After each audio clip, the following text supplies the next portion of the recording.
देवी चित्रलेखा जी, सनातन जो है कहते हैं कि एक वे ऑफ लिविंग है। हिंदू धर्म जो है वो एक पंथ ना होकर एक जीवन जीने की शैली है।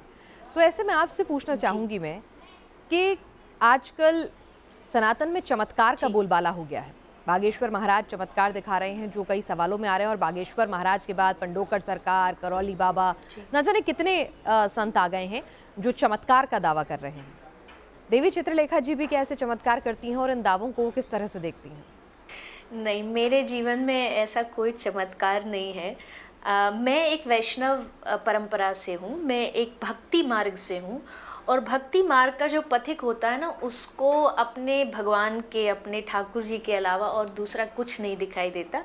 मैं अक्सर कहती हूँ, जो जैसे आपने पूज्य महाराज श्री का नाम लिया, तो मैं उनका एक धर्म प्रचारक के रूप में, एक संत के रूप में सम्मान करती हूँ कि उन्होंने धर्म की चीज़ों को लोगों तक पहुँचाया है। जहाँ तक बात रही चमत्कार की, भविष्य की, मैं उसमें, ये मेरा अपना पर्सनल विचार है, मैं उसमें विश्वास इतना नहीं रखती, क्योंकि हमेशा से मेरे गुरुदेव ने ये सिखाया है, भजन करो, कर्म अच्छा रखो, भविष्य कभी मत जानो। मैंने आज तक कभी अपना हाथ नहीं दिखाया, कभी कोई जन्म कुंडली नहीं बनवाई। क्यों? क्योंकि मुझे भरोसा है कृष्ण मेरे साथ है, वो जहाँ लेके जाएगा, वो गिराएगा भी तो संभालने के लिए वही खड़ा होगा। तो मैं क्यों किसी के पास जाकर के अपना भविष्य जानूं, ये सब जानने की कोशिश करूं। और जहाँ तक बात रही मेरे दुख की, मेरे सुख की, तो मेरे अपने कर्म हैं। कोई दूसरा आदमी आकर के मेरे दुखों को मुझसे छीन नहीं सकता है। अगर मैं अच्छा कर्म करूंगी तो मैं सुखी रहूंगी, मैं गलत करूंगी तो मैं दुखी रहूंगी। और कोई अगर आपको ये गारंटी देता है कि मैं तुम्हारे दुखों को दूर कर दूं, तो ऐसा कभी नहीं हो सकता है।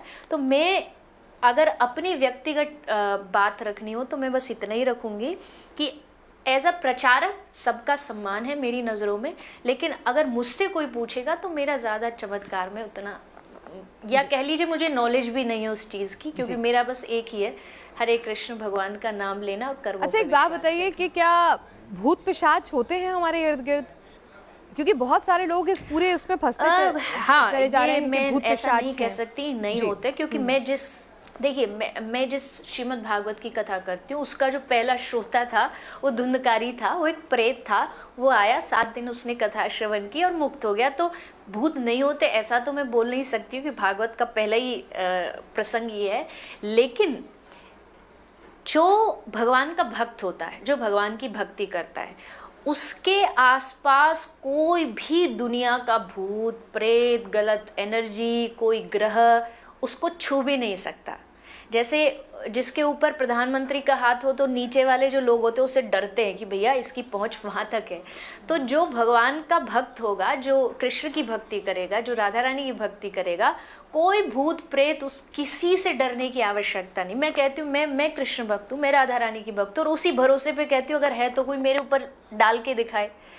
तो होते हैं, ऐसा तो है, लेकिन जो आजकल इस चीज़ को एक अंधविश्वास के रूप में प्रस्तुत किया जा रहा है।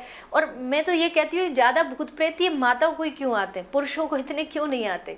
क्योंकि वो एक, कोई होता ना, कभी कभी आप ज़्यादा धर्म में डूब जाते हैं, वहाँ की एनर्जी आपको लग रही है, जोर जोर से संकीर्तन हो रहा है, तो आपको ऐसे लगने लगता है कि आपके भीतर कुछ है। वो होता कुछ नहीं, वो एक प्रकार की उत्साह है जो आपको वहाँ देख करके, सबको देख करके आपको लगा कि आपके भीतर भी है। तो उससे ये कंफ्यूज नहीं होना चाहिए सबको कि हजारों लोग हैं और हजारों के ऊपर भूत प्रेत है। मुझे नहीं लगता कि ये बात